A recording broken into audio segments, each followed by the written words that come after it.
আপনি যদি দেখেন নারীর ক্ষমতায়ন কিন্তু এখানেই ছিল। পৃথিবী নারীর ক্ষমতায়ন শিখেছে আমার বাঙালির কাছ থেকে, আমার ভারতবর্ষের কাছ থেকে পৃথিবীর মানুষ নারীর ক্ষমতায়ন শিখেছে।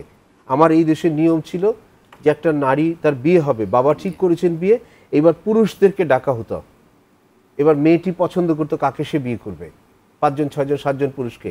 এর নাম ছিল স্বয়ংবর নির্বাচন, স্বয়ংবর সভা।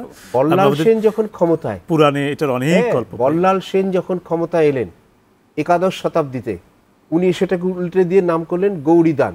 এবার বাবা কন্যা দায়গ্রস্ত, এবার কন্যা দান করছেন অর্থ, স্বর্ণ ইত্যাদি দিয়ে। নিয়ন্ত্রণ কিন্তু অন্য জায়গায় চলে গেল, নারীর ক্ষমতায় নষ্ট হলো।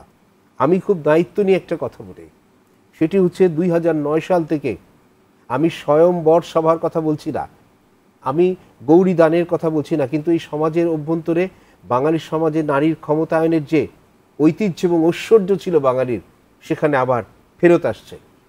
রাজনৈতিক ক্ষেত্রে, মন্ত্রিত্বের ক্ষেত্রে আপনি তাকিয়ে দেখেন 2009 সালে স্বরাষ্ট্রমন্ত্রী দিচ্ছেন নারী, স্পিকার হচ্ছেন নারী, এটি কিন্তু আপনাকে প্রশংসা করতেই হবে।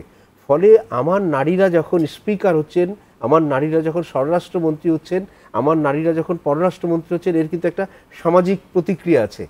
সেই সামাজিক প্রতিক্রিয়া কিন্তু প্রান্তিক পর্যায়ে পড়ছে, এবং সেই প্রান্তিক পর্যায়ে মেয়েরা উৎসাহিত হচ্ছে, অনুপ্রাণিত হচ্ছে। ক্রিকেট খেলছে আমার মেয়েরা, ফুটবল খেলছে আমার মেয়েরা দৌড়চ্ছে, এবং প্রথম বাঙালি নারী যে এভারেস্টে উঠেছে সেই মেয়েটি আমার বাংলাদেশের মেয়ে। আর আজকে যখন আমার বাংলাদেশের মেয়েরা পরীক্ষায় অনেক বেশি পাশ করছে, ফলাফল ভালো করছে, ছেলেদের তুলনায় এগিয়ে যাচ্ছে, হতাশ হচ্ছি না, কষ্ট পাচ্ছি না, আনন্দ পাচ্ছি।